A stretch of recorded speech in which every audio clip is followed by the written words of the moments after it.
Michael Moore argues that Trump was accidentally the president, and he only announced he was running for president because NBC gave Gwen Stefani a better contract, and he got offended because he's a bigger personality. So he thought, if I announce that I'm running and then actually, do this, once I leave, I'll have better name recognition and they'll give me a better deal. But then he accidentally won and was befuddled. Yeah. Which makes no sense because he registered MAGA 4 years before he ran, but sure. Mm-hmm. He'd been talking about it forever. He'd been talking about it with Roger Stone for quite some time. They've been planning. He was flirting with it for a long time, but as somebody who'd never ran for anything, a lot of people who are private sector individuals don't want to jump right in like that. But he was planning.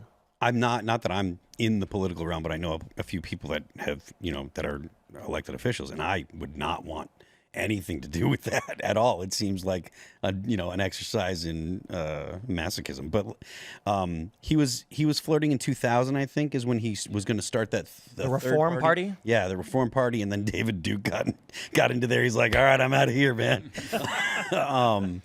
But yeah, like he had been flirting with the idea. He talked to Oprah Winfrey about it. And I think that's part of the reason why nobody thought he was serious, even when he did announce. And that's probably why Joe Scarborough gave him so much time. They had been friendly before he ran. And then they thought, oh, Donald Trump was on The Apprentice. He's on NBC, so we can bring him on. It'll be crossover stuff. The NBC fans like him, so it'll be fun, et cetera, et cetera.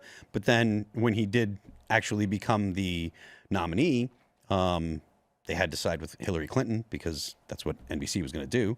And so, they had to turn on him, but they gave him tons of free airtime.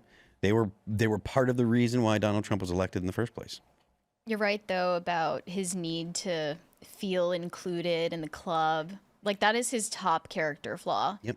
Just this pathological need to be liked. There's yes, but his arrogance on top of that, when they've slighted him, becomes, near divine retribution. Mm-hmm. We were promised retribution. Can I come in your club? And they're like, no, you stink. I'm going to destroy you.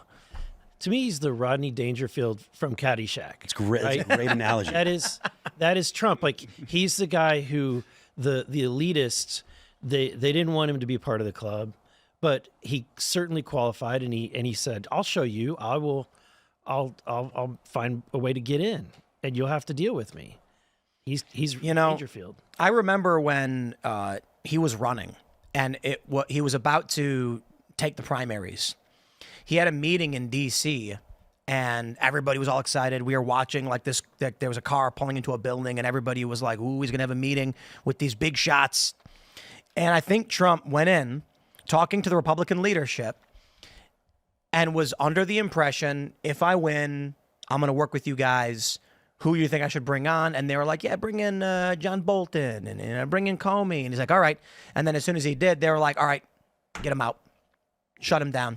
Russian spy. And they betrayed him. The Republicans had Congress for the first 2 years of Trump's first term. And what happened? They went along with the Russian narrative. Let it happen. That's insane.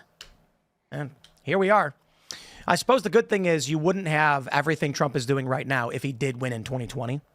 You would have been a continuation of these bad people. Thanks for checking out this clip from Timcast IRL. Make sure to watch the show live Monday through Friday at 8 p.m. Subscribe to this channel, and we will see you all there.